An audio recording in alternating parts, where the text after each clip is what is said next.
Good evening, and sorry for the delay, folks. We had just talked about it, Dave Gatton and I, the other day, about needing to get the show started on time, and unfortunately we had another little hiccup tonight that was beyond my control and everybody's control. Our guest tonight, Sean, I sent him the link, and it wouldn't work, so finally we got a link that would work, and so he was able to join us, because we weren't going to have the show if we don't have the guest. I mean, come on. But thank everyone for your patience, and we're ready to get started. And once again, I'm going to try my best to start having the show on time from now on.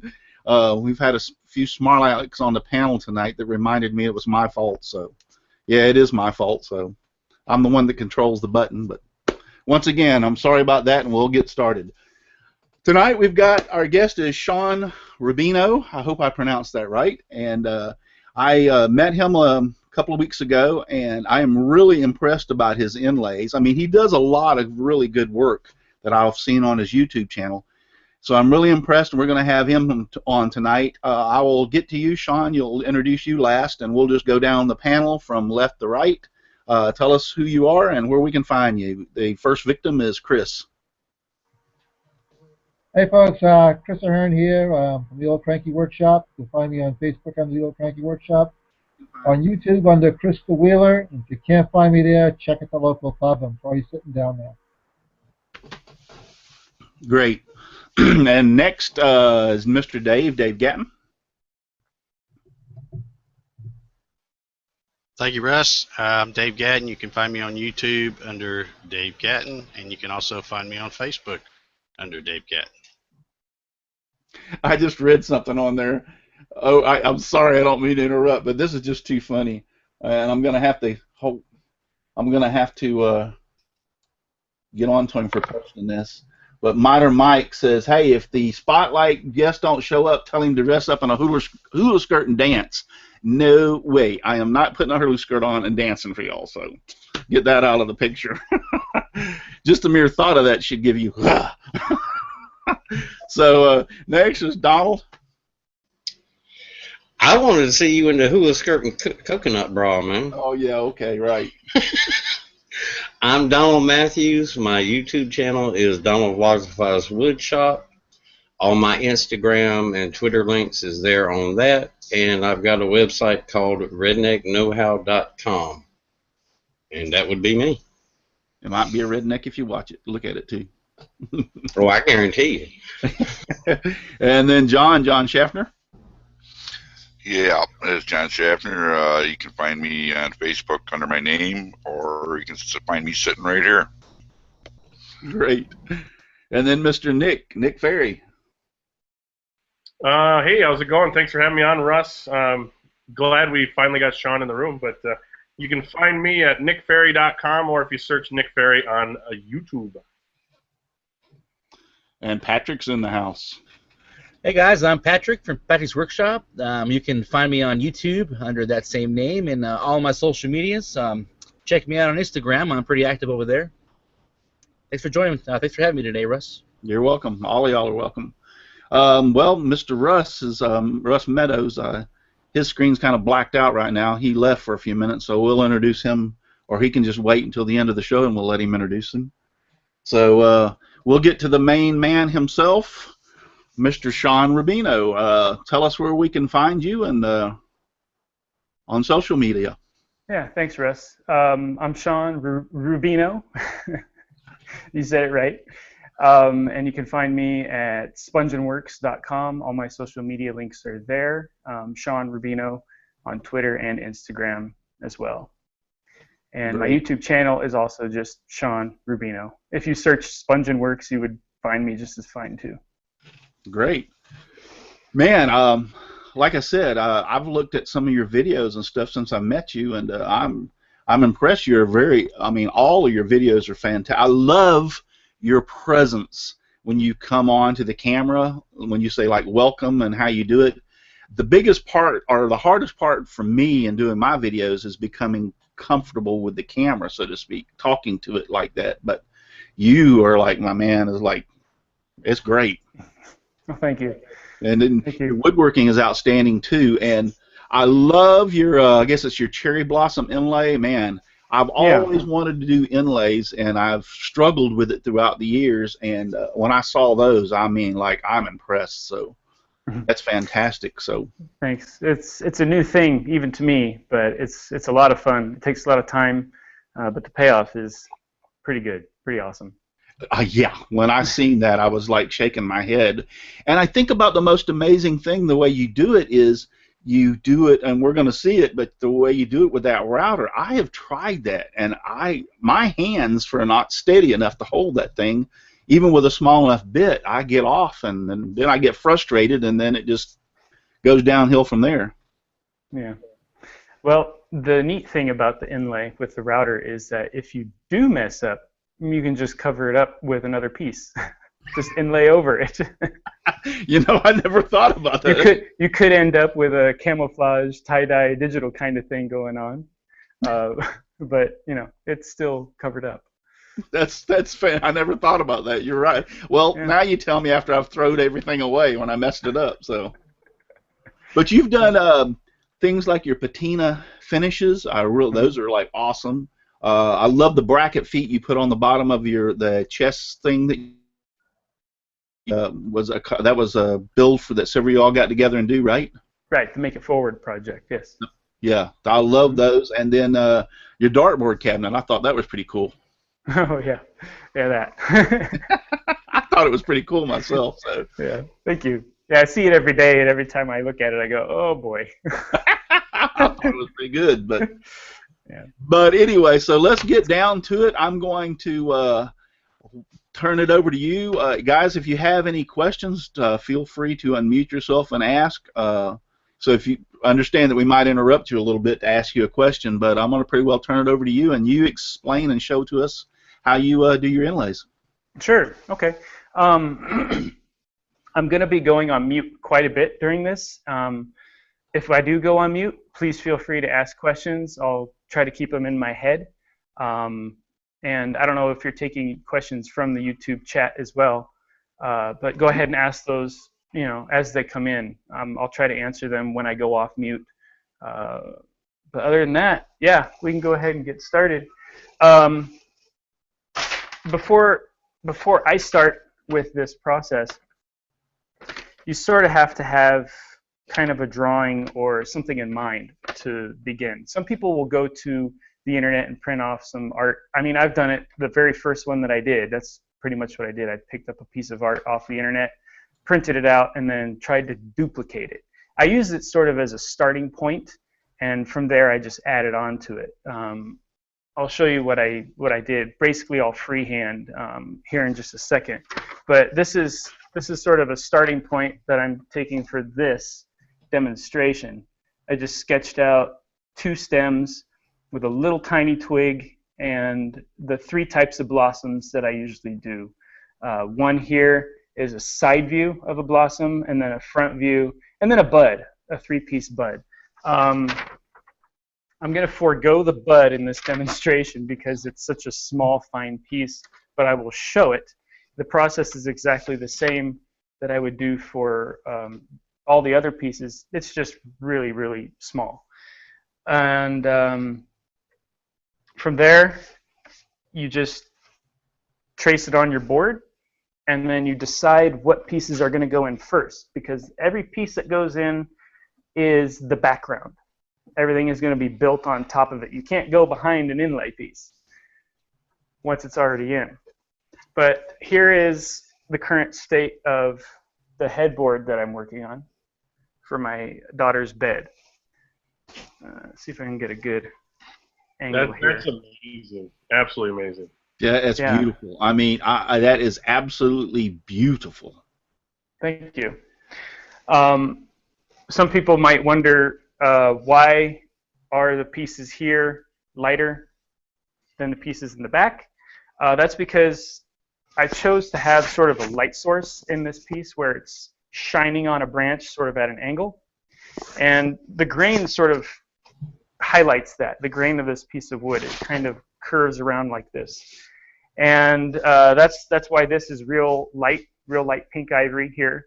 And it gets darker and darker and darker. You can even see the stem here is walnut. then it transitions to wangi, and then it transitions to ebony. Sean, With can a you bunch tell of how little many hours stems in you have between. invested in that one? And this piece alone, probably about 63 hours. Each blossom takes about anywhere between 15 to 30 minutes, maybe, just to set, not even cutting the piece out, sand shading it, and then setting it. Just about 15 to 20 to 30 minutes just to set. I found out it's a whole lot faster to cut as many petals as you can first, and then to set them in place, versus cutting one petal, sticking it in, cutting another petal, inlaying it, and going down the line like that, which is what I did for the first video that I put out. It took a long time. That small 2x5 piece of wood that I inlaid into the footboard was about 27 hours. And this piece is about 5x18, and it only took 63. So it's a lot faster to That cut all just your pieces reminds me first. of another reason why I don't do a lot of inlay. You've got a lot of patience, and I don't. Trust me. Yeah, it does take a whole lot of patience.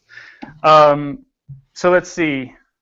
First off, I'll show you what I've done here to begin with, and then we'll go down the line. I'll show you how I cut a piece out and trace it, route out the recess, and then put the piece in. But this right here, let's see if I can get a background. This here is a stem. It is this piece right there. I would have normally made this in two pieces because it takes a bend, as you can see. Right here, the grain is going to run out on this portion because the grain's going this direction. So if I were to make the recess too tight and try to press it in there, it's going to snap. I have tested this piece in this recess, and I have it just loose enough where I can just lightly pound it in place. But if you do find that you're going to have a piece that might snap, it's good to make the piece a little bit thicker. This is about 3/16 of an inch. Most of the pieces are about 1/8 to just slightly thinner than that, which is another point. As you get bigger with your pieces, you want to go thicker because of that reason. They might twist and bend out of position when you're tapping them in, and then they'll just split in half. There's a lot of different errors or factors that you can that you can find out as you go in this process, and one of them is size and thickness, and the other is when you sand shade it, it makes the piece softer and more brittle, and those are the areas that will break. And some woods are just a lot softer as well, so they react differently when you do sand shade them. Okay, so let's see. I'll raise you up here and then tilt you down. You know, I have a wide angle here, so let me put you on that. I might not have to move the camera as much. I could probably get a little closer there too. Awesome. Looks great. There we go. All right. So here, step one after cutting the piece out, what I would do is I would take some double stick carpet tape.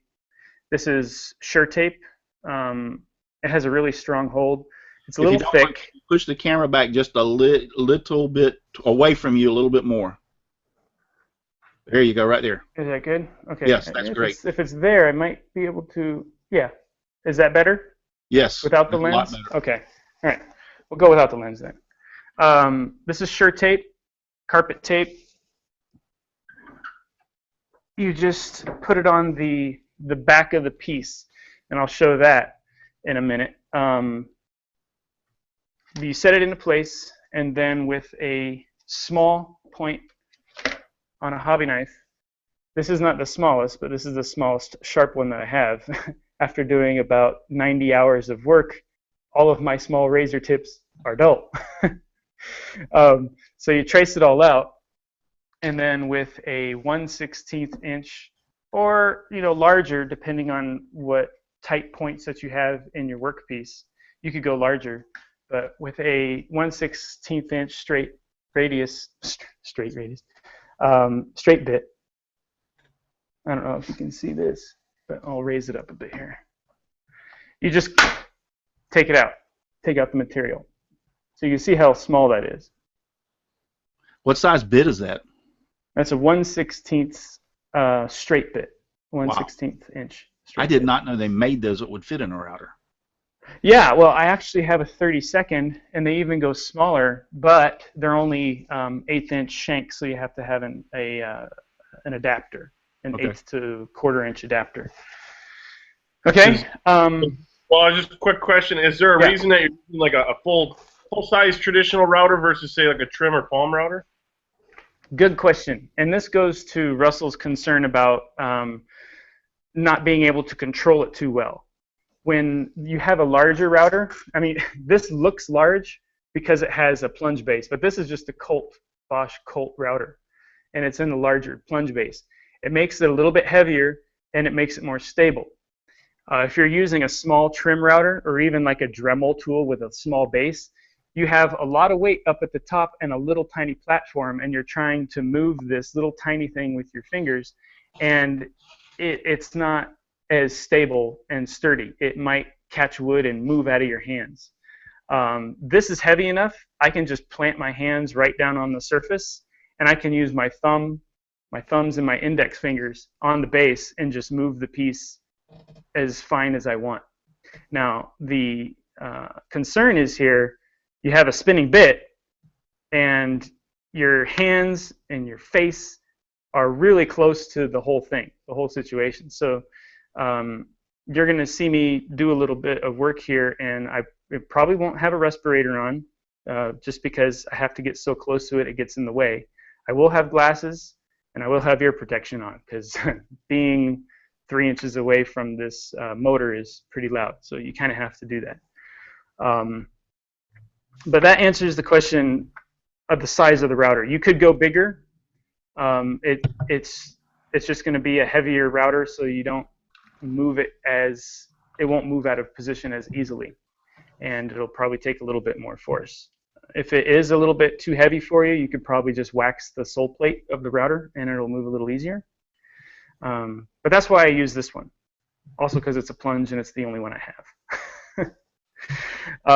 So to set up the router, initially, if you have a plunge router, if you have a fixed base router, you'll just have to turn it upside down, adjust the height accordingly to the piece here. But what I do is I first, see if I can do this so you can see. I first plunge it down just to the surface of the piece here. And then I adjust the stop all the way up. And if it's too short there, then just go to the next turret stop. And pinch the workpiece between the turret stop and the plunger. Then tighten the plunger. Wiggle the piece out. And then I use the micro depth to bring it down probably about a 32nd of an inch more. So the workpiece is proud of the surface once it's set. Because then I'll come back and I'll plane it flush to the surface, either with a hand plane or the router bit itself. I'll just reset it to the surface of the work and then just go over top of it, cutting it down. So from there, I have a little tiny light on the router so I can see a little bit better. And I'll just turn the router on, plunge down, and follow the line. Now, I stay within the line. The cool thing about tracing it with the razor knife is that it severs the wood fibers, and as you approach that line, they just pop out off the surface of the wood. You know that once they start breaking loose off the surface, you've gone far enough. Now, once you go back and you test the piece, if it's still a little bit tight, you could go back with the router bit, but if you have not done it too much prior, that might be a little bit risky. I have found that it's a lot easier for me to go back with the router itself and just lightly take a little pass right off. But if you're working in a real soft wood like this, I don't even know what this is. It's probably some sort of pine, white pine. It's soft enough where you can just take a razor knife and just shave off the edges. But as you saw, the panel that I showed you, that was sapele, and it's pretty dense. So it's really hard to do with just a razor. So I had to learn to do it with a router, with the router bit. Okay.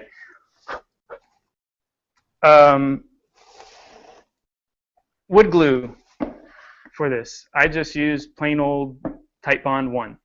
I found that using the fast cap glue bot is a whole lot easier than having to tip over the glue bottle, squirt it out, and then tip it back over, because you have to wait for it to all reach down to the nozzle. One other good option, if you're going to do a lot of this, that I found, or that I thought about, would be one of those little accordion bottles that marquetry guys and other inlay guys use. Those little things, they only hold about 1.5 ounces of glue, and they have a real fine tip. That would be good as well. And then you'll need a mallet and a tamper, I guess you could call it. This is just a block of wood. I think what you're talking about, Sean, is this. Yes, absolutely. Yeah. How many ounces does that hold?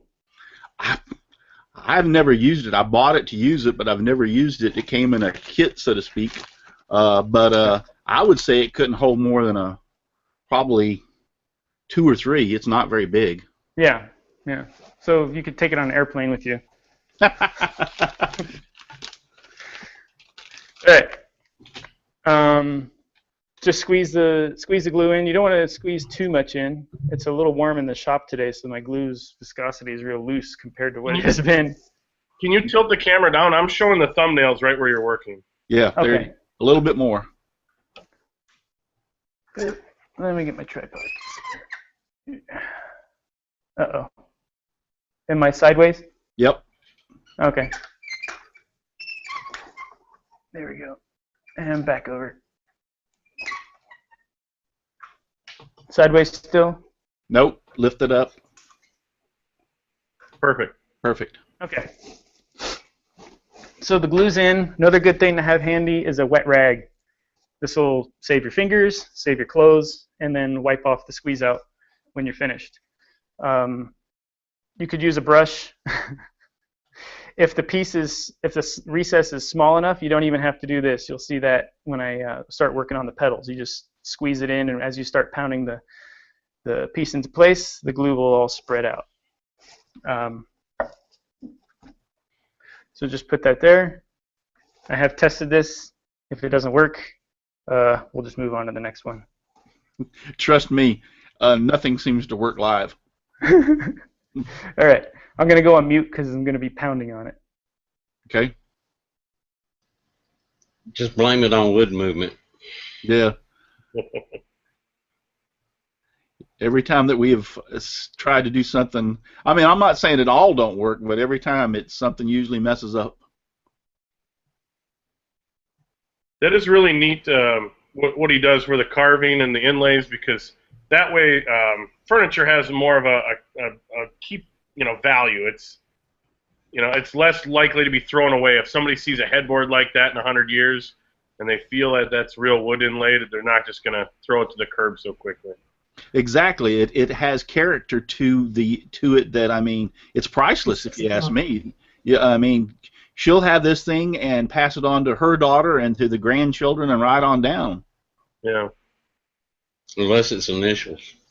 Yeah. looks like it fit pretty good there. Yeah, it looks great. Yeah.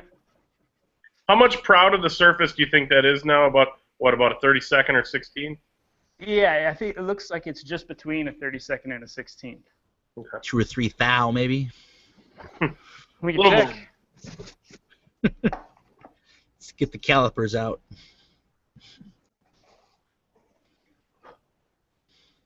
Yeah, it's just over a 32nd, just under a 16th. Kelly's got a question for you about so with how many hours are involved in, say, like that headboard, what would you think you would expect to charge somebody for that? I mean, you'd probably just have to have an hourly rate and tally your hours, huh? Yep. Yeah, I was discussing this with my wife, and this is not a piece of furniture that you could just buy as a normal consumer. you would probably have to have a lot of money. It's one of those situations like where if you were to walk into a Ferrari dealership and ask how much it was. If you know how that, if you know what I mean. If you're asking, that means you if you're can't afford it. asking, you can't afford it, right? Yeah. So I would personally, if I were to make this bed and sell it, I would probably have to sell it for, if I'm trying to do it for a living, I would probably have to sell it for around $18,000 to $20,000 to make money from my time that I've spent. Now, the bed itself, you could probably, that I'm making, you could probably sell it for like $3,000, but adding the inlay to it really increases the amount of hours, therefore the cost if you're trying to make money off of your time. But that's something your daughter will have for the rest of her life, and I don't know. I get nostalgic when it comes to woodworking, like where she can almost, once you're gone, she can almost, like my dad had his hands on this and worked on this for 60, 80 hours. This meant a lot to him to give to me. So yeah, totally worked. Yeah, and that's just the inlay. That doesn't include the actual work of the bed itself. I mean, for her, the feet on her bed, I'll show those probably when I finish this, so you can see what the legs look like and everything.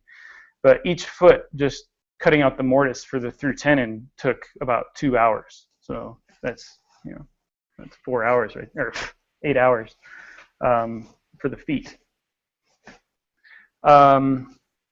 Okay, so I just put that piece in. Now let's move on to showing you. Actually, we're kind of going to go in a reverse position now, where I'm going to show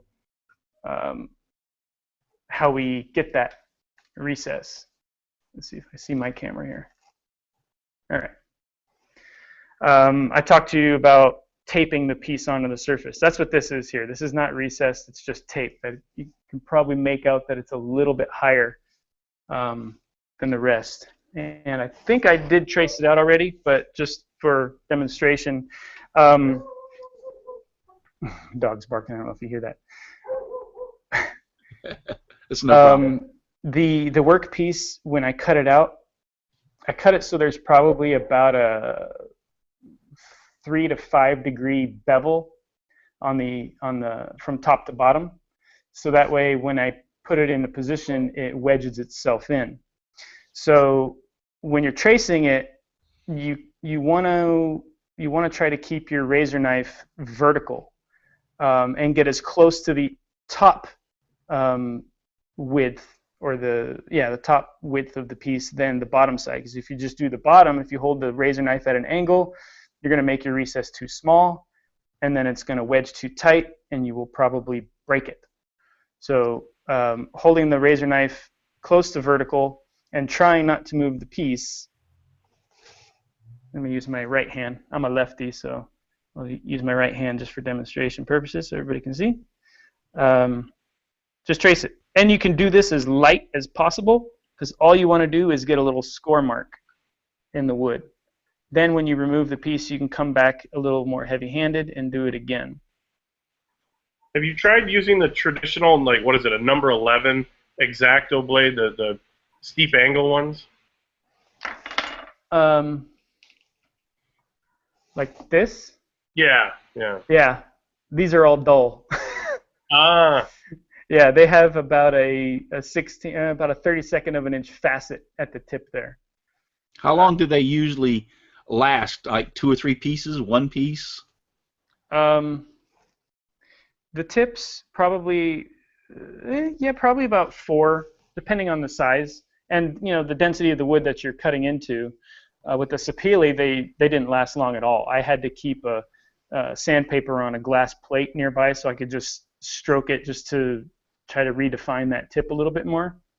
And you're going to break a few of them tips too. Yes. That's what this is from. Yeah, I was going to say, it looks to me, I know I've used X-Acto knife a lot, and depending on what you're doing, they don't have a long lifespan. No, not at all. So don't invest in a real high quality set. This set was, I don't know, like $3 or something from the local craft store. because you're just going to go through the blades like crazy. Okay, now once it's traced, very carefully, ever so carefully, try to pull the piece free of the glue, or not the glue, the tape and the surface. And because this tape is pressure sensitive, the harder you press it, the more it sticks. And this piece, go ahead. Well, I was just going to say, is that the fiber reinforced carpet tape? Because I know they have, with the fibers in it, it's a little bit thicker and less even for thickness versus the solid material carpet tape. Yeah, I think it is fiber backed. Oh, okay. Or inside of it, there's a mesh texture to it. It's easier to it's easy to tear across those lines. You can see the grid work of the fiber, and it's easy to tear it. Takes a little bit of work, but you can do it. And this piece is significantly thinner than the last piece. So I'm going to have to reset my depth on the router bit, which makes it a lot easier, by the way, to route your recess. The thinner the piece, the easier it is to route, because it's not taking such big a bite. Now, is there any reason behind it that's thinner or thicker? It just happens to be that way. I can show you the materials that I cut everything from. This walnut was a different type. This was just store-bought that I resawed into a thin piece. This piece was air-dried, so it has a different color to it. Oh, that's what I meant. So it's just because they're different. It's not that you planned it that way, or there's a specific reason for it. Right, right. I wanted a different color for the main stem as opposed to the smaller stem, so I just used two different pieces. Right. Okay. No reason. I mean, if you're cutting it yourself, you could all cut everything all the same depth or same thickness, and if you do, that would be a whole lot easier, because you don't have to keep going and resetting your router. Right. So let's plunge it back down to the surface. And it always helps to do it in the spot that you're working. That way, if you go too deep and make a divot in your wood, you're just going to remove it anyway.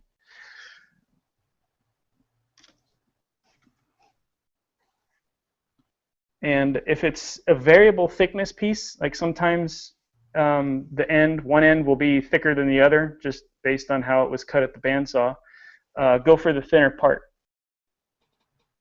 That way, if you accidentally take it from the thicker end, you don't make the recess too deep and then it's sunken under the surface, because that would be a pain to fix. A lot of scraping. Okay. All right. And also make sure you set the piece in a spot where you can find it, because once you make the recess, it's hard to make a piece to match if you lose it. All right, get my glasses and my headphones on. I'll go on mute again. And if you have any questions while I work, go ahead and ask.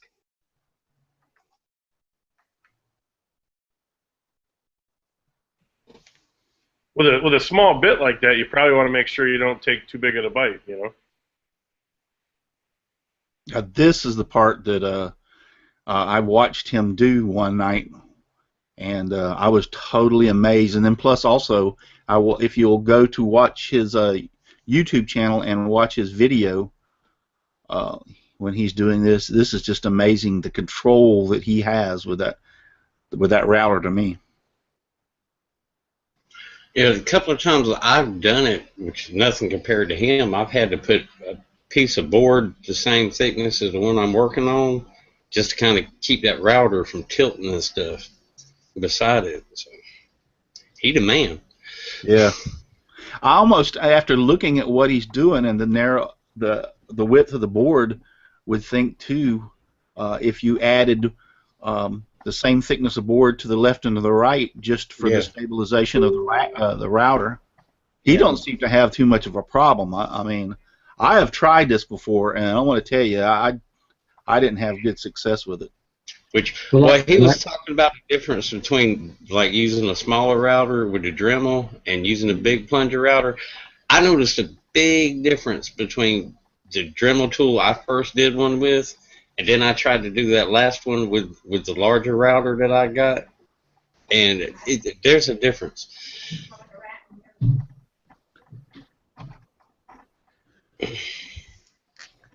Well, Now- like he was saying about the. Oh, go ahead. Oh no, go ahead. Go ahead. No, it was talking about using the different types of routers, like you were saying earlier, and I have tried to do what you're doing on a cremation urn that I made. I tried to inlay his head in a horseshoe inside one, and I was using a trim router, and it didn't turn out so well and stuff. So I had to scrap that idea and come up with something else. But this would have been perfect for what I was trying to do. Yeah. Well, it goes down to also, and I understand now that you've mentioned it and talking about it, it makes sense. The mass, the weight, of the router that helps you. I know I have a panagram machine, an old Craftsman that I use making signs and stuff with, and I did find that out. I had a lighter weight Craftsman router, and I had purchased a much heavier weight porta cable router. And when I tried the porta cable router, just one day I stuck it on there to do a sign. The sign cut much easier because of the mass, the weight of the porta cable router held that panagram machine down a lot better. So it was even the cut or the finish of the cut was a lot smoother. So. Right. And then, I mean, there might be people in the audience wondering too about, why not, have this either CNC or, done by robots with lasers. But I would imagine, Sean, there has kind of a certain handmade feel to it. I mean, it's not laser precise, Yeah. To me, it absolutely does. This is a gift of love. You're doing this for your daughter, the bed for your daughter, so it's a gift of love.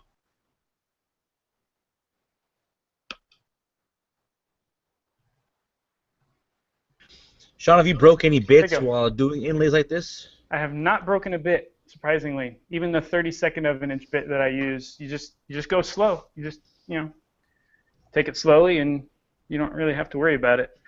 I mean, even going into the ebony and the sapele, I was really worried that eventually my 16th inch bit would snap, but it hasn't at all. Hasn't even given me any issues with movement, with cutting through.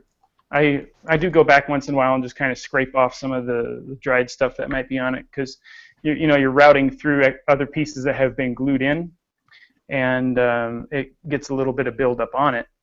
But just keep it clean, and you don't have to worry about anything. Well, all those bits that you use, they're just straight cut bits, right? You don't use any other kind of. Okay, because when I tried to do it with the other way, I was using a set of Dremel bits that I had. I didn't have anything else, and that's probably part of my problem. If I'd have had a straight cut bit, it might have been a lot better, but still, it wasn't, like you say, heavy enough. Right. I got a suggestion for you. Get you a small glass jar and put buy a pint or a quart of lacquer thinner. Mm-hmm. Put some of the lacquer thinner in that jar, and then when you get through with your bits, take them out and stick them in that jar and soak them overnight, and you won't have anything on them. That lacquer thinner will take everything off. Lacquer thinner, huh? I do that a lot. I'll have to try that. Okay, the piece is in now. I think it's this one? Yeah. Yep. And this is just a block plane. Is that a low angle block plane? This is a low angle block plane. Yep. It looks like it wants to go this direction. What percentage of the time do you think you hand plane it flush versus with the router? I typically always use the router. Pretty much every time. There. Do you ever get your card scrapers involved? Yeah. The only time I use it, though, is at the very end when everything's been put in and there might be a little bit of glue spread out in some of the adjoining grain. I just come back and scrape it all. And that's just the finishing touch. All right. So the main stem and a small stem are in. Now, once we have that, the next step is to put in a small stem. So I'll move down the line and I'll bring the camera over. You can see ahead of me. I should probably cover that up. With a slightly heavier blade. Spoilers. Yep. Just kind of select where you want a small twig to go. It's going to be partially covered by the coming blossom, so you keep that in mind too. One way to add a nice three-dimensional effect to it is once everything is done, well, you knife in a line, then you do all your inlay, and then you look to see where it might be appropriate for a twig to go over a blossom, and then you do this at the end where you just carve right over top of one of your inlay pieces, and then do a process that we'll show, or at least talk about here in a little bit. So that gives 3 depths of field. You'd have the stem, the blossom, and then a twig going over top of the blossom. So lightly just pick a spot and knife in what you might want the stem to look like. I don't know if you can see that, but I'll go a little heavier handed now. And the cool thing about doing stems, especially on cherry trees, they're not straight. I mean, if you look at Japanese cherry tree art, everything is so gnarly. It doesn't matter if you slip while you do this, you just keep following it. And get progressively heavier handed. You ever play around with like a V-carve, you know, like a cutting, you know, like a traditional carver's V-carve? Yeah, the parting tool. I'm actually going to order one here pretty soon because when I have to do this on my daughter's little hope chest and her chest of drawers, this ain't going to cut it. Yeah. I'm going to need something heavier that I can just plow right through it all in one shot and get a nice V shape because it'll make it a lot easier for epoxy to go in. You try using a router for doing this part as well? You could use the 32nd inch bit. I just don't want to break it, taking out that much material.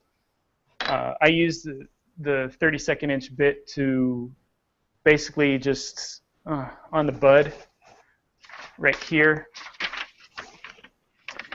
to make this little black mark. You know, when trees go into blossom, you know, before they do, all the little flowers are in little bud casings.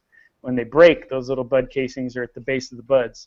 And that's what I would do with that small bit, is just make a little tiny black mark and then fill that with epoxy, because trying to inlay a 32nd of an inch wide piece is no fun.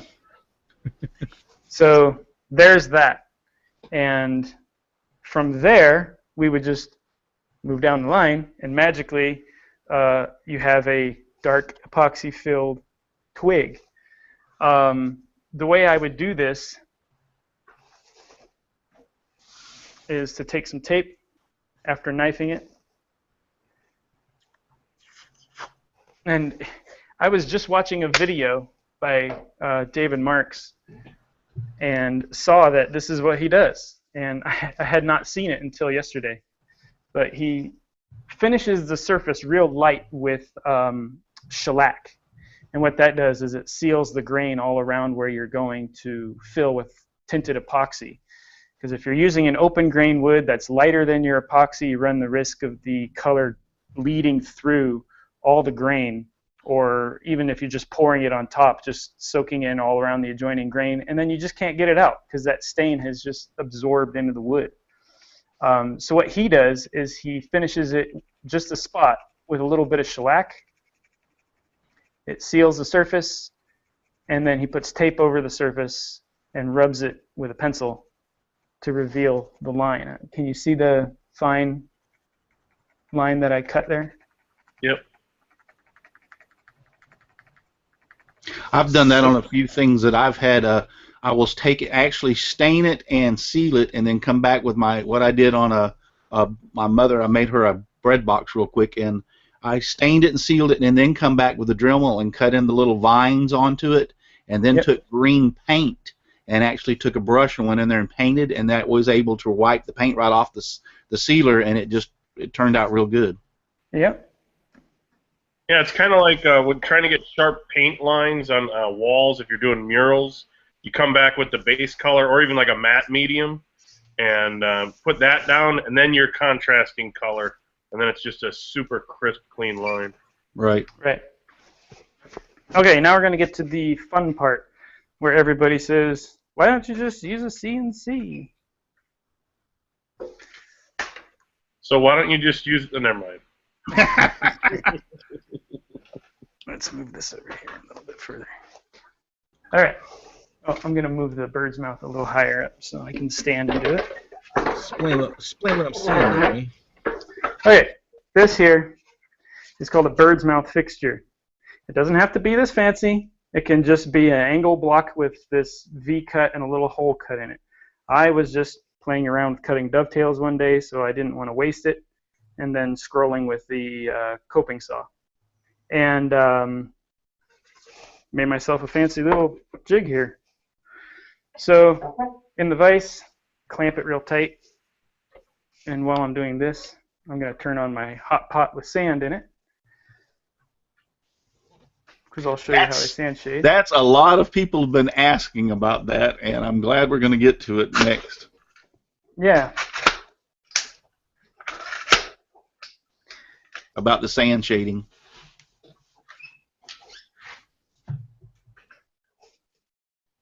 I think Nick you said can see something. how messy my shop is there. I think Nick said something in the chat that he was going to kiss me if we got you to do the sand shading. Yeah, I bet he did say that. I'm gonna tell Charles. Yep. Charles is going to be jealous. Go ahead. How long do we have left? We can go. I don't mind going over a little bit. Because this is fantastic, and we've got plenty of people watching. So, go ahead, my friend. Don't worry. Okay. One cool thing. This is pink ivory. This is the main material that I've used for these blossoms. And one cool thing about it is, well, for this particular use, if you're turning it as a turning blanket, it's terrible. But it has a knot in it. And the adjoining grain from that knot, as you can see, is sort of dark. If you can get a piece that has a knot in it like that, then you don't have to worry about sand shading. You can just use that as your dark portion of the petal. That's what I did in the video that I put out. I did sand shade some, but I had a lot of this stuff, and I just used it to show the shadow. So that's the pink ivory. Here's the walnut that I used for the stems, the main stems. You see that thickness there. And it's air dried, so it has a lot more grain color to it than this plain piece of walnut. And this is pretty thin. So you see the difference in the thicknesses there. Right.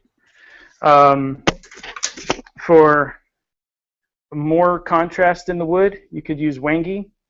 This is just a strip cut off of a 3/4 inch thick piece. And then you could use ebony. Again, this is just another thin piece. You want this stuff to go a long way because this is not cheap. So if you use ebony, try to slice it thin and use it sparingly. And if you get any small pieces cut off, you can save those and use them as well. Now, this would be a whole lot easier cutting small pieces like this with a scroll saw than with the way I'm going to do it. I was just going to ask you, why don't you do it with a scroll saw? See, because I'm kind of a scroll saw fanatic. Yeah, I don't have one. That's why. So this is what you end up with after cutting a whole lot of petals. Something like this. Wow. So what I use, I prefer this saw, this New Concepts fret saw, 5-inch aluminum fret saw. But the blade I'm using is a 5-inch marquetry saw blade. I don't remember the tooth configuration. I just got it from Lee Valley as a marquetry saw blade for fret saws. And for some reason, it's just just a little short, so it doesn't fit in my new concept saw. It won't tighten. But it fits in the jeweler saw just fine because this is adjustable height, which is also nice because if you break a blade, you can just shrink the back. You just have to take a smaller stroke. So if you're trying to duplicate a piece, you can draw out all your pedals and things on your actual workpiece. So I'm going to just do that so you see. I don't know if that can be made out. Maybe not. But it just gives me a guideline to follow. I probably won't try to follow it perfectly, but I'll just go for the overall shape. You don't really have to follow it perfectly because you're going to take it over and scribe it into the wood, correct? Yeah, but also, you know, what in nature is absolutely perfect?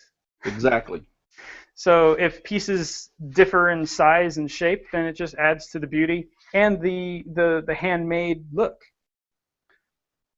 And let's see, it's pretty easy to use a fret saw like this because gravity wants to keep the blade straight. So pick the position which is going to go underneath the piece. So I'm going to always be cutting on the left side because I'm left-handed. I might have to switch and go out on the right-hand side because this piece might be a little too long. Oh, looks like it's all right. So I can just cut. But if your piece is too long to get through the back of your saw, you can just remove your saw and then start from the other side. Just remember which side you're cutting your bevel on. So this is a really, really thin blade. So you have to take it slow and let the blade do the work. So I'm going to start at a slight angle just off from the pencil line. And I should probably go on mute because this is just going to be just a constant sawing sound. I'll let you hear it and then I'll go on mute and you can ask questions if you like. Okay.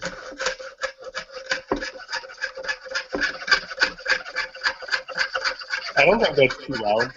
No, it's not really that loud. Okay. And try to keep the saw at your angle and turn the workpiece. And it's just like a scroll saw. You don't turn the saw head, you turn the workpiece. And if you're going straight, you can take longer strokes. And as you take turns, you want to take shorter strokes and turn the workpiece a little bit faster. That's how you can make real tight radii.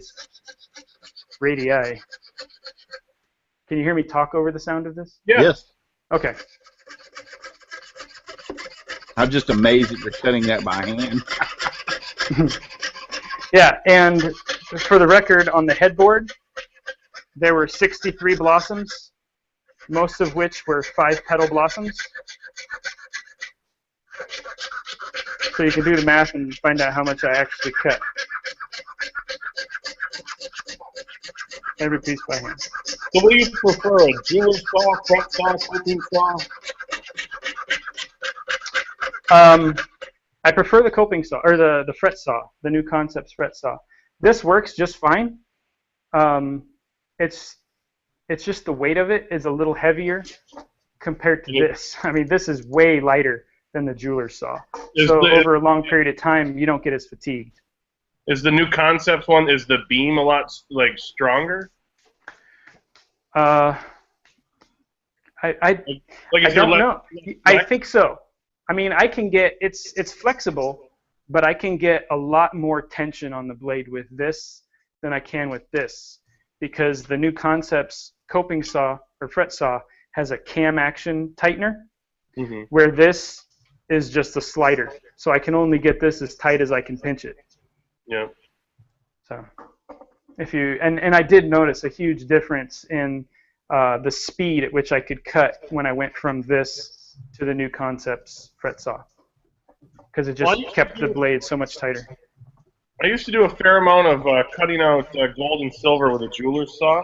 And the first thing I ever did to mod the saw was any type of knurled knobs I replaced with those flat thumb screws. Oh yeah, that's a good idea. Torque on them, but yeah. Yeah, that's what it has on the blade clamp. but the back is a knurled knob. Yeah. So, okay, now right here, I'm going to want to put some sand shading on it. I'm going to want to darken it because that's the inside of the flower. So it's going to cast a shadow. It's going to look a little darker in nature. So let's do it here. There is my hot pot with sand in it. Now I have it on really hot. And if you're going to sand shade... What kind of sand is that? Yeah, this is just play sand. And I did filter it so it's a bit finer. You ever try like silica sand? Which one? Silica sand or anything like that? A finer? Oh, like for sandblasting?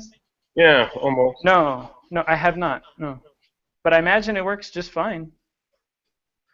One thing I noticed is the shallower depth, the faster it will burn, darken.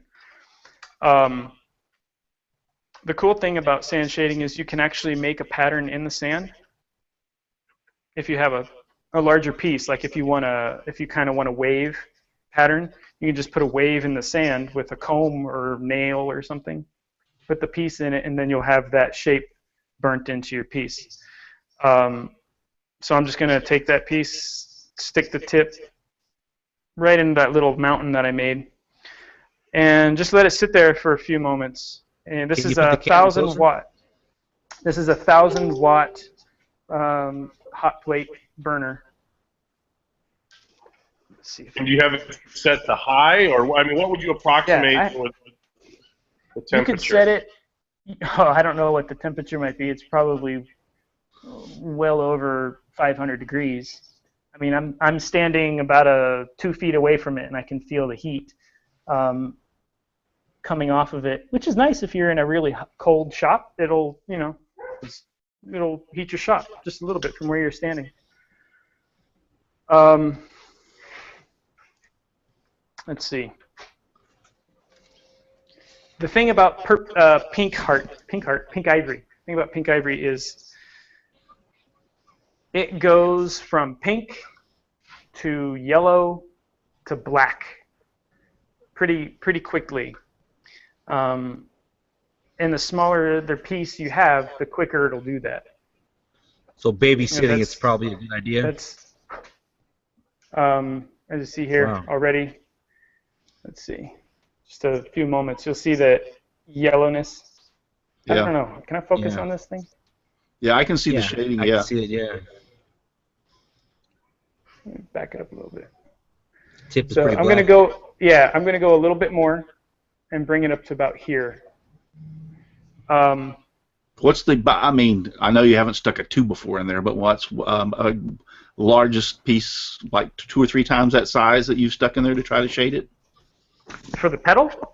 For anything. No, this is probably for anything.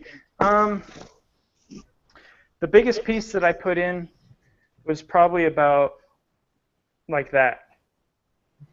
Like the bottom of this piece right here, the whole edge that I darkened. So in other words, you're not. I mean, it's definitely going to have to be small objects. But my point is you can do different size of objects, but they have to be relatively small. Yeah, to fit in the pot. Yeah, to fit in the pot. Could you stick a sample piece in there? A sample piece? Yeah, just something sitting on the workbench. Yeah. This piece of walnut. There you go. It should probably go in there.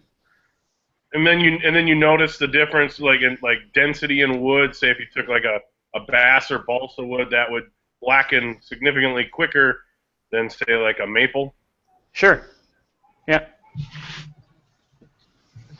The softwoods will definitely darken much faster, so you kind of have to sit with them. Right. Balsa is a hardwood, though. Balsa? Balsa is a hardwood. Yeah, it's classified as a hardwood. It is. It's considered a hardwood. Yeah. Yeah. I know, but it's not. Yeah, the softest of the hardwoods. There you go. So this is the side that'll be showing. Is that shading all the way through the board? Yeah. Yes. Yes, it goes all the way through. So once you sand it, it's still that dark. Cool. So you don't have to worry about losing anything. It might lighten just a hair, but you're not going to be able to come back from that. Once you burn it, it's done. And you want to do this before you trace it onto your surface, because if you were to trace it and then burn it and then go back and set it in, you're going to have a gap because it shrinks. It loses moisture. You can add a little bit more back to it by soaking it in some water, but it will not come back to its original shape if you've already cut the recess for it. So you have to do that after the fact. Yeah, this piece is going to take a little while. Any questions on this? Ugh, my microphone. Any questions on this part, cutting the pieces and? Do you have an infrared thermometer, like a laser-pointed infrared thermometer? I don't. Because I just saw a couple people ask for the temperature of the sand. Right. Let's just say you can reach in and pull it out real quick, but you'll burn yourself. I mean, I have burnt my finger many times just because I'm too lazy to reach right over here and grab the long tweezers that I have just to pull the pieces out. I figure I'm fast like a ninja. I can just pull it out. But no, I've burnt my fingers. But I was going to say, wouldn't needle nose pliers work a little bit better in your fingers? Oh yeah. Anything that's not flesh will work. I mean, you could fish it out with another piece of wood. So don't do this right next to the kid's sandbox. You don't want them to get confused. No. Yeah. You don't want to sand shade your kids. This right here. I was going to say, make sure the kids are out of the sandbox before you heat it. This is I want to say a number 2 fret saw blade. This is what I use most of the time. You will find if you're using a cheap blade, I don't know what the brand is of this, because when I bought them from the little craft store down the street, they're just bundled up in wire. But this here is the marquetry blade. I've broken these sometimes within 3 strokes. And this, I've cut out all those pieces that you saw on this board with this one blade. And it's still going. So quality blades matter. Yeah, trust me, that's the same thing as far as with the scroll saw blades.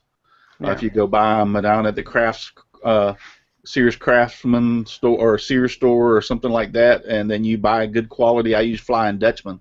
There's all the difference in the world. Right. Okay. So you see the darkness there. Oh yeah, cool. Yeah. I'm going to say that that's probably somewhere in the neighborhood of 350 to 500 degrees in that pot. Yeah, I imagine it's close to 5. Yeah. Because it's hot. It's hot. That would look cool on some other projects, you know. Yeah. If you're doing a larger scale inlay or something else, you know, this could be the backside of a branch. You have your light coming from here. This is the shadow side. Yeah. I think that would be neat with a pen blank. You stick half a pen blank in it. Yeah, that's an idea, Donald. Probably do that. Yeah. Just remember, if you do that, if you do that, you have to remember that heating it like that, it chars it, so it gets a lot more brittle. That's why I was wondering if you did something like that on a pen blank, tried to turn it on the lathe, would it explode on you? I don't think it would explode on you. I think it would just turn to dust. You would have to be very, very careful with it. But actually, it's charcoal. It's charred. Right. It's burnt wood. Purple Heart pen. I saw. Is it RGB Turner? RJB Turner. When he did the Purple Heart pen, and I did the same thing on the one I did. He actually took a butane torch and before he started finishing it, ran it over to change the color of the wood and then finished it, but he turned it first. I believe he used the yellow propane. Yeah. Yes. Propane, butane, whatever. He used heat, fire. That was that newfangled yellow propane. Yeah. All right, so I just put the double stick tape to the back of this piece, and how I can tell it's the back is, well, the back does not have pencil mark on it, so that helps, leaving a little bit of pencil mark. Otherwise, you have to look at the backside, see if you can see the bevel on it. And from there, I just trim off the excess with the knife on a separate surface. You don't want to do this on your work surface. I have a sheet of plywood, thin plywood to my right, but I don't want to have to turn my back to the camera. So just do it right there. And then peel the back off. This is the trouble with this tape, is that this back is really difficult to peel off. So just use your knife, the point of it.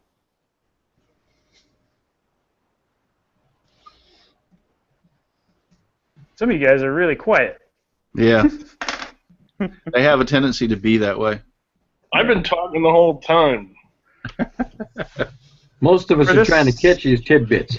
Yeah, I'm going to say that I have a feeling that the reason tonight, because I have been kind of a little quiet myself, is that we're like just in awe and watching this. Oh, shucks. For this one, I'll put it over top of the stem. That way you get a demonstration of how I route out through the piece that was just inlaid. Does it ever bum you out a little bit knowing that you're now going to route out and completely waste away portions of the inlay you worked so hard to get? Yes. Yeah. Yes. The first time I did it, I was like, oh, now I'm just going to take away everything that I just did, or at least half of it, because when you're overlapping, for example, the blossom here, when you're looking at an angle, you put in this piece that's probably a 1/4 inch wide, and then by the time you're finished with it, that 1/4 inch piece wide is, you know, just less than 1/8 of an inch, because you cut so much of it away to put stuff next to it and on top of it. But yeah, the first time I did it, I was like, now I'm going to mess this up. But the cool thing is, and I'll talk about that when I get there, is just like Russ mentioned, if you mess up, you can just fix it. Yeah. Do you have to wait any length of time for the glue to set or something before you can start whittling it away for the next piece, or? I do not. You go right on top of it. I just go right on top of it. I don't even wait. If you're worried that the piece might not be set hard enough, right? You can take a hard block of wood, set it on top, clamp it, leave it for just a couple of minutes to let the excess glue squeeze out. That squeezes the air out and creates a suction, and then you can just take it off, wipe the excess glue away. It's not going to go anywhere. Have you ever had a piece pop out on you? I have had a piece pop out, and the only way that will happen is if your piece that you're inlaying is too tight and it forces it out. Gotcha. If you make your recess just right, you won't have any issues with that. Or if you make your bevel good question. 45 degrees or something. Yeah. Yeah. You'd be surprised, and I found that out myself in doing some projects, how I know people say if it's a stress joint, leave it overnight or whatever for your normal yellow glues, but you'd be surprised if you just let them sit for, I'm going to say an hour, how well that will hold. I've glued a couple of pieces of wood together and left them for an hour and come back and try to take them apart, and I was amazed in just that hour how good that yellow glue held that quick. I've always been told, like, if you're in close to ideal temperature and humidity, anywhere from a half hour to an hour, it's set. And that's what I just do, an hour. I mean, I could be just gluing edges, and then I'll run them through the planer at the end of an hour. Yeah. So. There's been several of my projects that I have only waited an hour and that I've done and glued them and then brought them to the scroll saw and scrolled on them, and I've never had a problem. It never broke. You know, I think this technique here would be like the same for inlaying like a butterfly. Yeah. But it'd be one heck of a butterfly if you turned it into like a flower like this instead of just a regular butterfly, you know? Another thing probably worth noting is this would be a good technique in a good genre of woodworking to get into, not only at just about any age. I mean, you're dealing with X-Acto knives, so maybe not the younger crowd, but you don't need a bunch of huge power tools. You just start doing it with a jeweler's saw, so you don't necessarily even need like a power tool scroll saw. So this could be something that could be done relatively quiet, relatively cheap, and as a nice pastime, whether you're retired or whether you're just looking to kind of pass the time at night, when you're trying to relax. I could see this being applicable to a lot of people. Yeah, if you're in a little small apartment with no shop, this would be the perfect thing to do. Yeah. Yep. I mean, because maybe you're not making the whole bed, but maybe you make the insert and you sell it to another woodworker who then makes the bed. So a lot of different things I think could be applied to this. Yeah. You could also make wall art with these. You guys are hitting everything that I was going to talk about. I'm sorry. I mean, go ahead and mute the last 2 minutes. the person that asked the question about how much this bed would cost, that brought up something that I was going to talk about. Was you can make these pieces like this and sell them to furniture makers to incorporate into their work.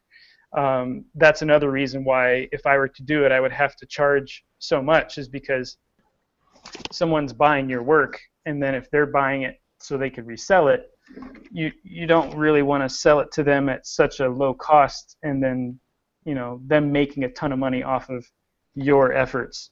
So you kind of have to charge accordingly. It's your art. Yeah. So I just penciled in the line and then erased it, and that takes some of the pencil dust and the lead graphite dust and drives it into the line that I just made, so I can see it a little bit easier. Can you see that? Yep. I don't know how much closer I can get. No, we can see it. Okay. All right. Time to set the router again. So same thing as before. I will plunge down to the surface, reset my height. This one's sort of a wedge shape, so this edge is actually thinner than the rest of it. So I'll just take that side.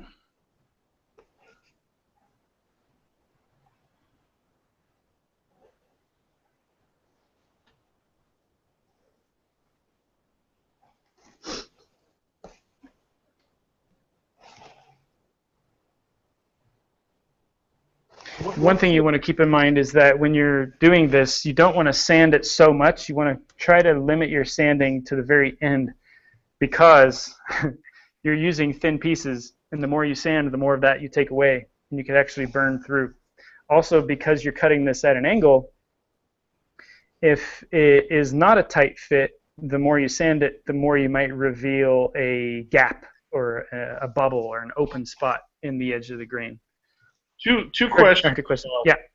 How thin have you gone, for the first question, for inlays? And then second question, do you find that when it comes to actually finishing, applying a finish to this, that you're wanting to use more of a sprayed finish than either a wiped on or brushed on? Because you might still have a tiny little bit of sawdust. You have different grain, or different wood species contrasting and smearing around. Okay. Again, you're on it with the questions, because I totally forgot about this. I was going to show some of what I used initially. Just give me 1 minute. In terms of finish, I'm going to end up muting Nick because he keeps on. In terms of finish, well, it was right here. This is what I practiced on. This is commercial purchased wangi veneer. This is like a 30-second or so thing, like a 1/42 of an inch thick, something like that. It's super thin. In order to keep it in a whole piece, I had to tape both sides and use an X-Acto knife to cut it out. And then routing the surface was really easy because it was so thin. The trouble is, when you go to clean it up, you can burn right through it. So this was a test piece that I first used before I started doing this, and it worked. It worked. It's just, it's so thin it kind of falls apart on you, and because this is such straight-grained wangi, you see that? Yeah. You can't really go at an angle on it because it'll just split right off. So you have to use straight pieces. So you're taking away my cheating method there, because if I have a little gap there, I usually take a piece of sandpaper and kind of sand that dust into the glue. Mm-hmm. And You can do that. so, but So- if you can't sand it, Would it be a good idea to, because I know I do this on scroll work. I actually sand my board as if it's finished before I ever scroll on it, so that after I finish scrolling, I have very little sanding to do afterwards, except to clean up the insides or stuff like that. Do you do that on your work? Do you pre-prep it, pre-sand it, just to make sure that once you put the inlay in, that you don't have to do a lot of sanding afterwards? No, because I'm using thick enough pieces, I'm not worrying about burning through. Okay. But that would definitely be a concern. If you're using thin things, then at least sand to 150, maybe even 180 prior your surface. But going back to Nick's question about finishing, I'm not worried with the material that I'm using. I'm not worried about any color bleeding through with oily wood. So I just use teak oil. But if you are using something like a maple background and a Paduke inlay, you'll probably want to spray finish like a Duax shellac first to seal everything in, because that Paduke will just bleed into everything. So yeah, for my finish, I just wipe on. It depends on what I'm using. This pink ivory and red heart is not oily, really, so it doesn't bleed through everything. Let's see. Oh, back to Donald's question. If you do get a gap, this is one time, and you notice, I mean, it's just a small gap. If you use the router to plane your surface, that action creates enough dust that will get driven into those gaps where you don't even have to worry about it. It'll go right away. And also, if you do have a gap that's a little bit bigger, I've kept turning dust from a pink ivory pen and an ebony pen, and I just rub it around the surface after gluing it up. Once I tap the piece in, I just put the shavings around it and I just rub it in, and then I plane the surface flush, and it's gone. You can't even tell. Box I just did, like you're talking about, the router will sometimes go with the grain and kick out of your hand. I did that, so I had to make the hole a little bit wider. So what I did was just mix some stained sawdust I had saved and mixed it with some wood glue and kind of used it as a filler and sanded it down. Yeah. Yeah. I wouldn't recommend that for this, but CA glue is actually a little bit better than the wood glue, because the wood glue's yellow and it shrinks. Okay.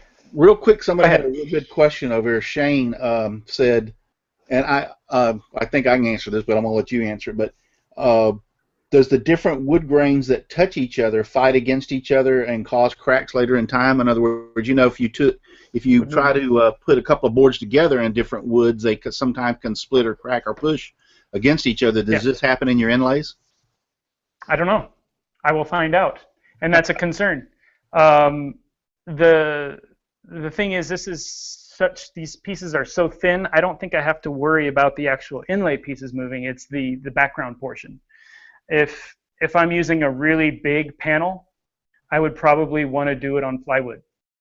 Get a nice veneered piece of plywood and then do that and set it into a panel, a frame, But if you're using a solid wood, absolutely, you need to take that into consideration.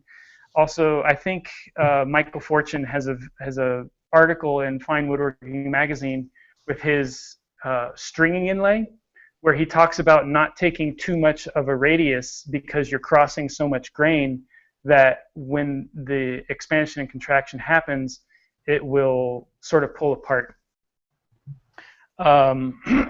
Again, I'm relying on the size of the piece that I'm using to not do that.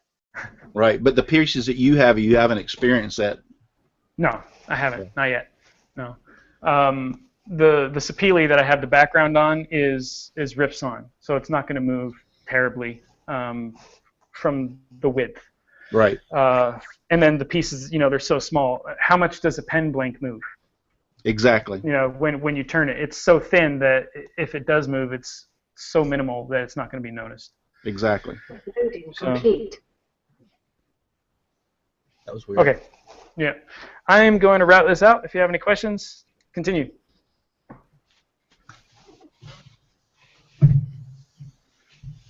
And forgive me, you might not be able to see what I'm doing here.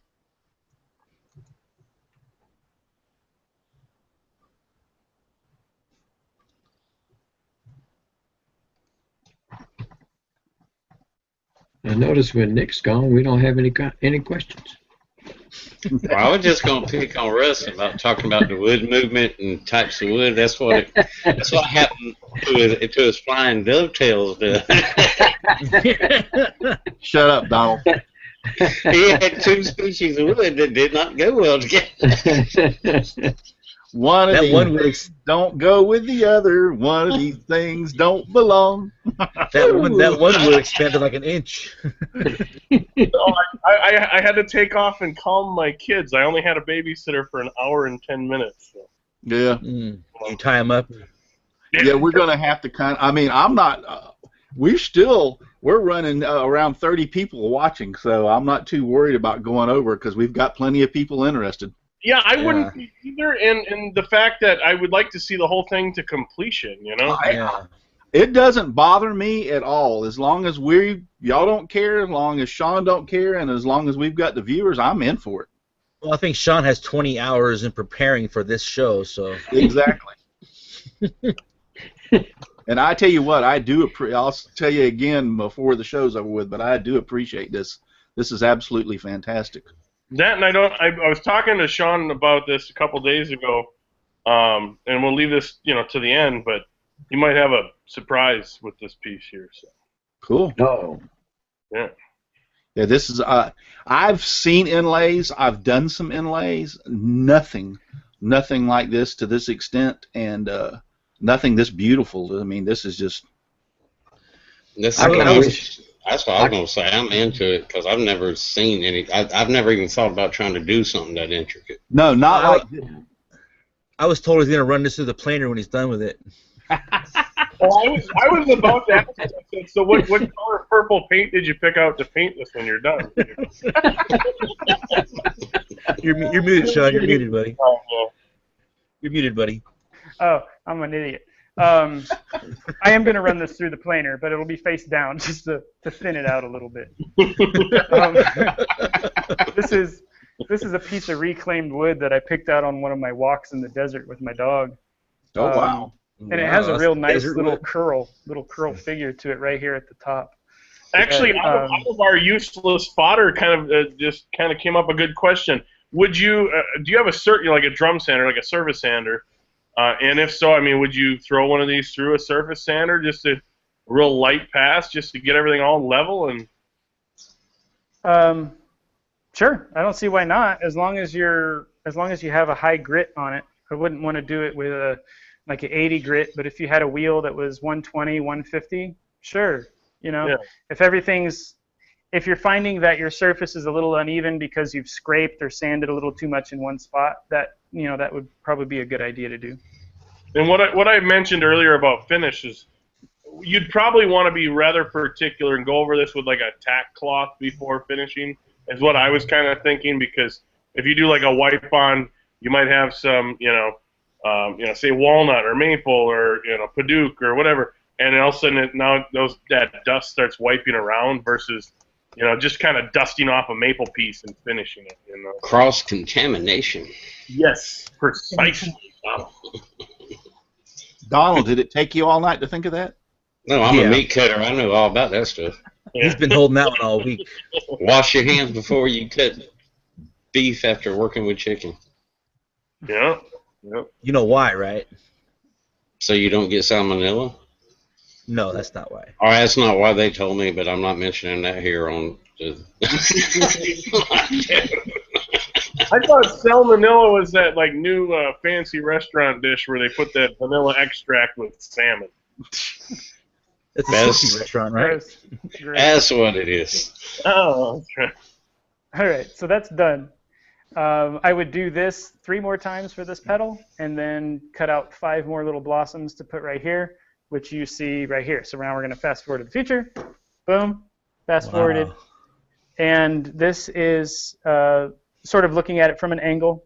So you can see this pedal here was the first one I put in, and I sand shaded it, and then this one went on top of that at an angle. Now this is what I wanted to talk about. This is red heart. This is a softer wood, and when it's sand shaded, it darkens really quick, and it becomes very brittle. So when I set this in place and then routed it flush, a little bit of the edge that was underneath this piece broke below the surface. So that's why you can get away with that happening, is because you just inlay a piece right on top of that, no more worries. And then this piece went on top on this side of it, and then 2 larger oval petals darkened on the bottom over top of that. So you're looking at it, you know, from an angle where this is the center, this is the back side, this is the front side. And now the final step, once we'll say all the pieces are done, is to take a scratch-awl, or as I did in the video, a small drill bit. If you want to have a different shape stamen imprint, you could use a drill bit, because you get that hourglass shape. And I'm going to go ahead and mess up my inlay by driving holes into it. I know when I watched the video and I seen you pull that out and start to do that, I'm going like, oh my God, he is fixing to mess it up. Have you tried doing that and it cracked on you before, or no? In a crack? Yeah. Has the inlay cracked while you're dotting your dots? Yes, it has. But once you pull it all out, it goes back. So you just have to be real careful. And it is very easy in this red heart to punch the holes. So again, after the holes are punched, I would put tape on top of that, as I did with the stem, rub it, and then with a pencil, and then fill it with epoxy. And that brings us to this piece right here. Now, Nick and Patrick got a little bit of an inside scoop on this. This is the first time I did this. This is epoxy, West Systems epoxy, that I dyed yellow. For the inlay on this headboard that I did, you saw at the beginning, I just put trans-tint dye into the epoxy. But with this one, after seeing it, I wasn't happy that you couldn't see the yellow. You couldn't make out the yellow. So what I did is I took some of the high-density filler, which makes the epoxy thicker. Almost, you can make it anywhere from like a molasses thickness to a peanut butter like structural putty, and it's white. And I figured if I'm putting something that's real powdery and white into something that's clear or semi-clear, it'll make it white. It'll give it a good background. And then after mixing it, I added the yellow dye, and this gave me a bright yellow putty, essentially. So after punching all the stamen, I went ahead and drove all of that into the surface, and you guys actually get to see the reveal. I haven't even seen this, obviously. So you can see the final result. No, sorry if I missed it, but when you put the poking the holes for the stamen, was that just like an ice pick, or was that like a center punch? What, do you think an ice pick would work, giving a more exact hole than, say, a center punch? What do you think, Nick? I had to throw it in there for Anthony, so anyway. It's that 60-degree angle of the center punch. Yeah. You could, that's like funny. I said, you could use a drill bit. Anything that's sharp, you can use. And if anything that's sharp and pointy, like Nick's head. Yeah. There we go. So I'm doing this live on YouTube. Something that I learned when I was an educator is that you never do anything for the first time live or on YouTube. Like if you're watching a video, never click on a video that you've never seen before. I have done that in class, and it didn't turn out well. This tutorial could turn into a Saturday Night Live episode. Yeah, this is. Oh, once again, if it's going to go wrong, it's going to go wrong on a live show. Yeah, that's not working very well. You should use the router. That works. Oh, that's working good. Oh yeah. Also, it doesn't help that my assembly table is very wobbly No, in it's not in this direction. In the this direction, it's solid. Huh. Need to put some bracing on it. Get some pocket I need to do screws and something screw with to the floor. Yeah. Pocket screw.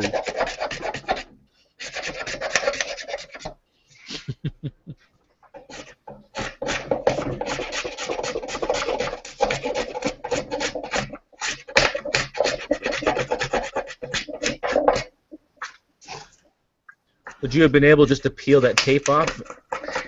I'm worried that if darn. I'm worried that if I were, that the epoxy might pull out of the hole. Gotcha.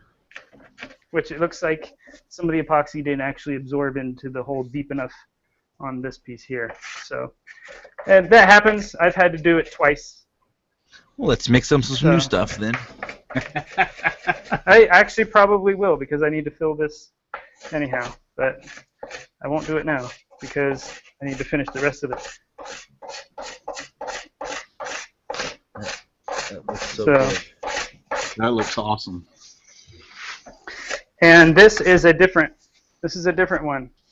This is ebony and wangi. The others were just walnut stems. So this one I used a little bit of a better quality wood. It's still red heart and pink ivory. But here you go. That's amazing. That's beautiful. Wow. That's the finished result. Fantastic. Yeah, can you zoom in the dots? One thing that's kind of neat about the punching the holes is that the tape gets into the hole. Yeah, you can see the yellow a lot better. The tape gets into the hole and it leaves like a border ring around the perimeter, and it's just kind of a neat detail. You know, the first time I did that, I went, oh man, I was a little upset with myself that happened, but then after looking at it a little bit more, I realized it was actually kind of a neat effect. It's like a double whammy inlay, kind of. Yeah, it's the same thing as if like you're drilling a hole, inlaying a brass tube, then cutting it, and then filling that with epoxy. You have the brass ring showing, and then you have whatever you put in the middle. You created basically you created an outline on the inlay. Exactly. So a real quick suggestion. I don't know if you can take a picture of that real close up with your phone and maybe Instagram that or put that on your Facebook and then tell people where they can find that picture to see, you know, because these Google Hangouts, they're not super HD, but... Right. You know. He's on his phone, I believe, right now. Yeah, I'm on my phone. Well, after you can take a picture. Yeah. Just afterwards, if you... Tell people where they can find you on Instagram, Sean. Yeah. I did, but people probably are still trickling in. So well, if you but if you will post a good clear picture of it and post it on Instagram, we'll all like comment and point people in Facebook that direction. So and you want to tell all the replay viewers as well. Well, if your Instagram is on your YouTube, you can tell them to go subscribe, and your Instagram's there. Yeah, it's at the very end. Pretty much of all the videos. So when I asked, Sean still didn't say what it is. I am blessed tonight that I'm looking over there, and so far the feed tonight has been rather well. So it's worked out good for us tonight. Yeah, I don't see any glitches tonight.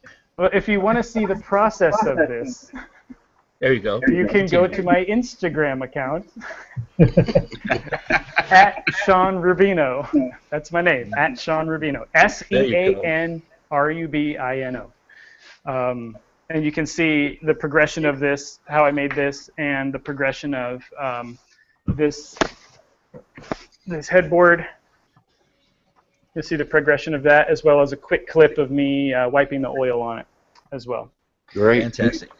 I just want to say, after watching this, when you put the clear finish on it, it looks to me like it could have been painted on. Even though I know it's not, it looks to me that's a compliment because it looks really good.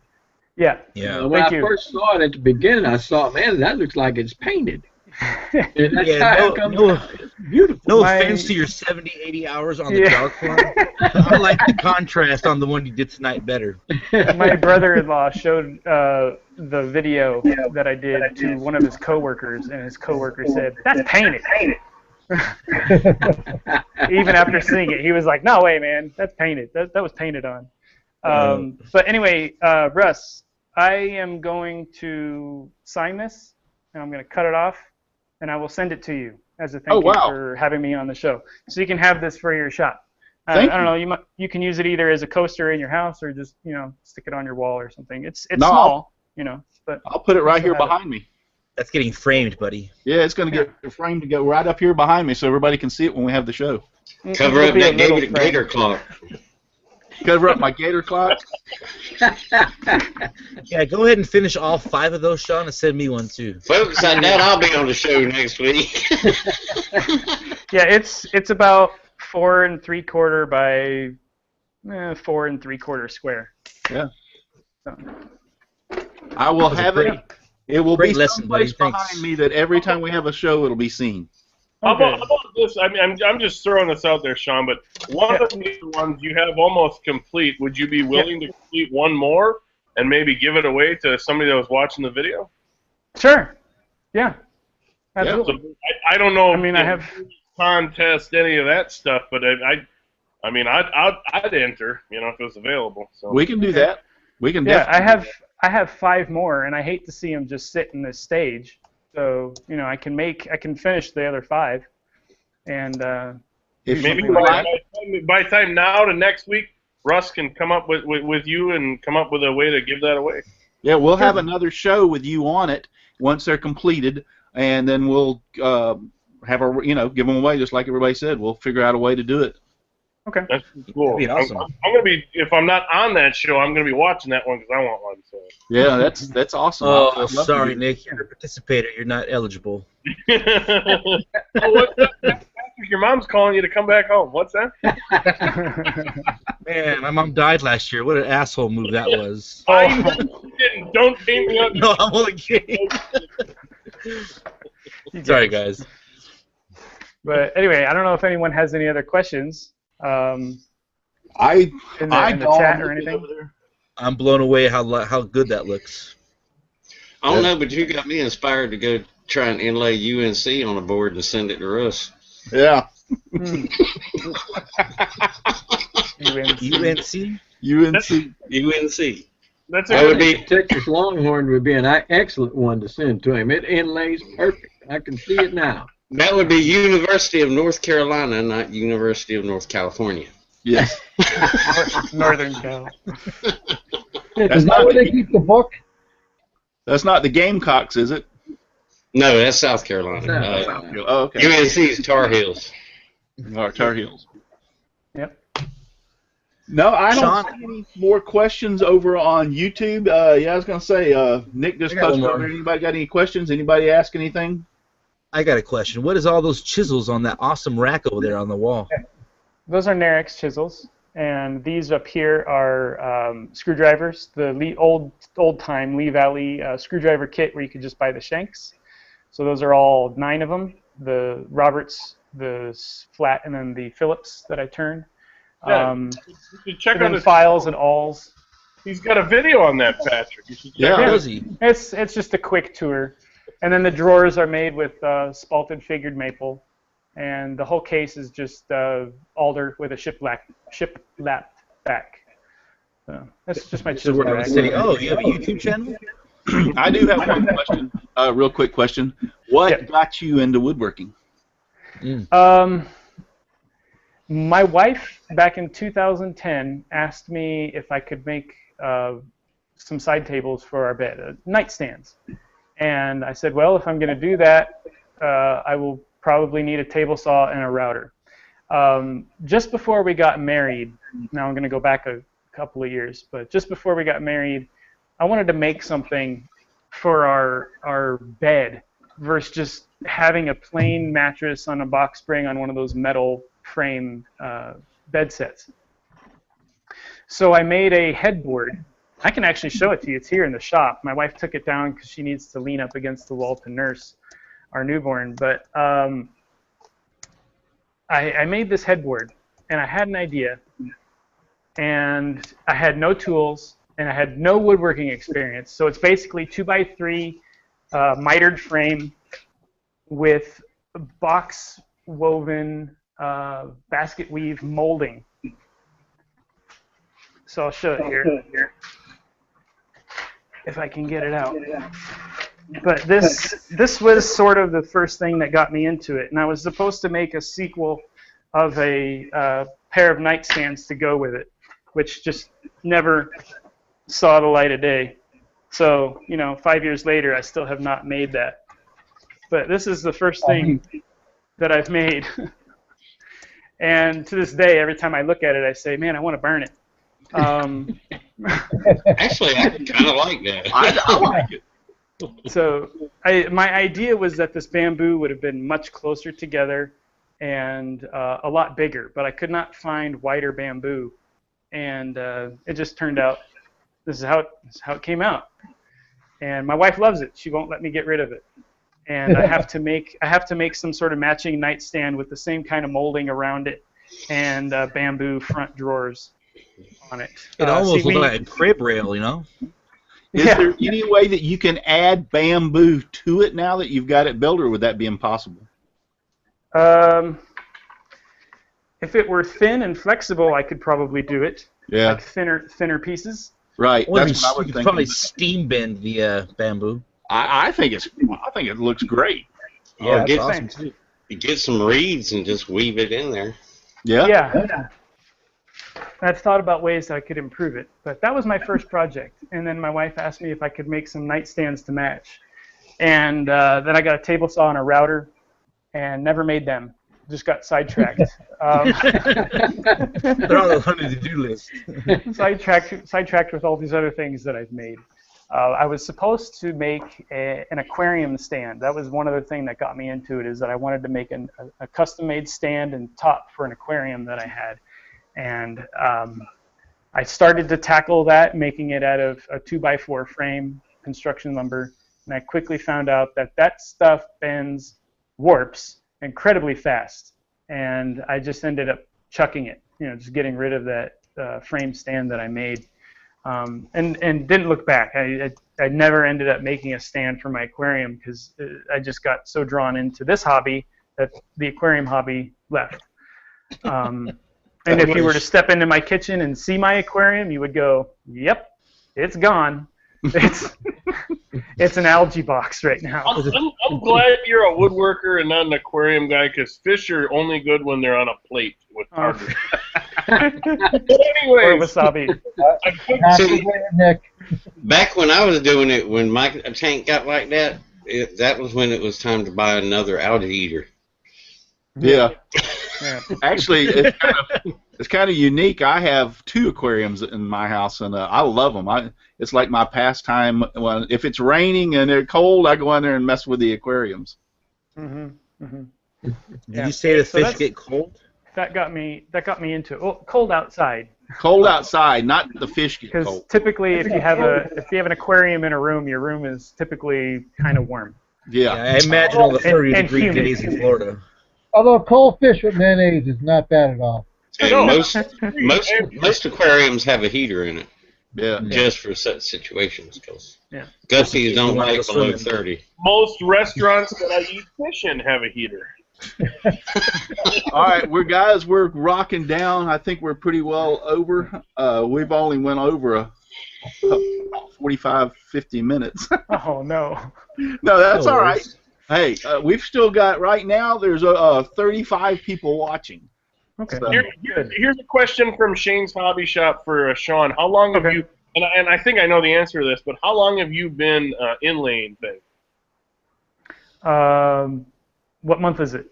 February? Yeah. Since November. Wow. Being I knew the answer to that, that's where I'm what I talked about before is, you don't need a ton of power tools. It's not loud. You don't need a ton of space. You don't need a ton of wood.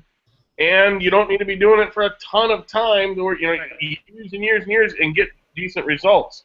So I think it's something that if somebody's never tried and they're really kind of into woodworking, or they want to make that leap, jump, whatever, try it. I mean, it doesn't necessarily have to be as intricate as what you're going for. To with what you're. It could be circles. It could be. And it's a progression piece as well. You don't have to do it all at once. You can put it on the shelf and come back to it. Mm-hmm. I mean, try a couple, letters or something, or if anything, if it turns out like crap, call it Jackson Pollock and just move on. It'd be a great spin-off for a person that has no more jigsaw puzzles to do. Yeah.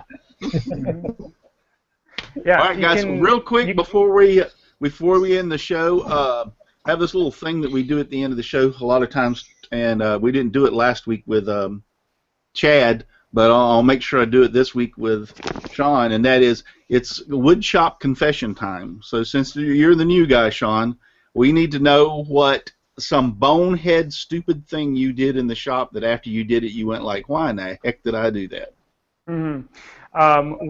Not holding the work properly. Not using a vise or some sort of hold down. As a result of that, I had 4 inches. I had 4 stitches put in my middle finger, trying to scrape a piece of wood with a scraper and holding it down with one hand and pressing it into my stomach and scraping with the other hand. The scraper just slid right across the wood, glanced off my index finger nail, split it in half, and then dug into the finger right here. Drug all the way back and just opened up my finger, causing a ER trip and 4 stitches. So definitely secure your work. He's got me beat. Yeah. Got me beat too. As you were describing it, it hurt me more than it did you. Yeah, well, it didn't actually hurt.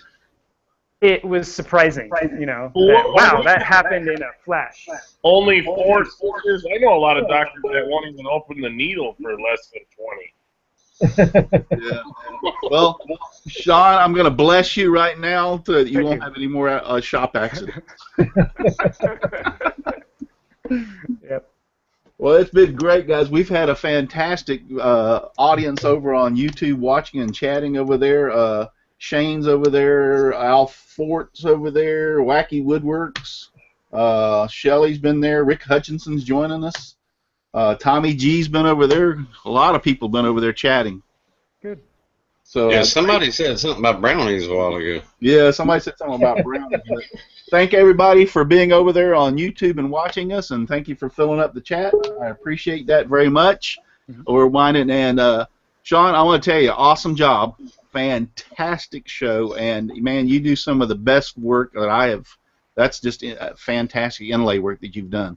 Well, thank you. I really appreciate that. It's been a blast being here too. You're gonna post this on Instagram as soon as we're done here, right? Sean Rubino, yes, at Sean Rubino, and you can see my work and videos. Sean Rubino on YouTube. Sorry.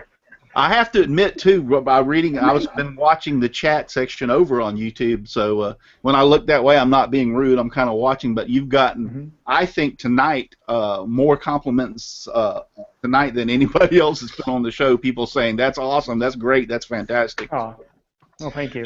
I just want to say, Sean, after you get done, you should post a picture of this on Instagram.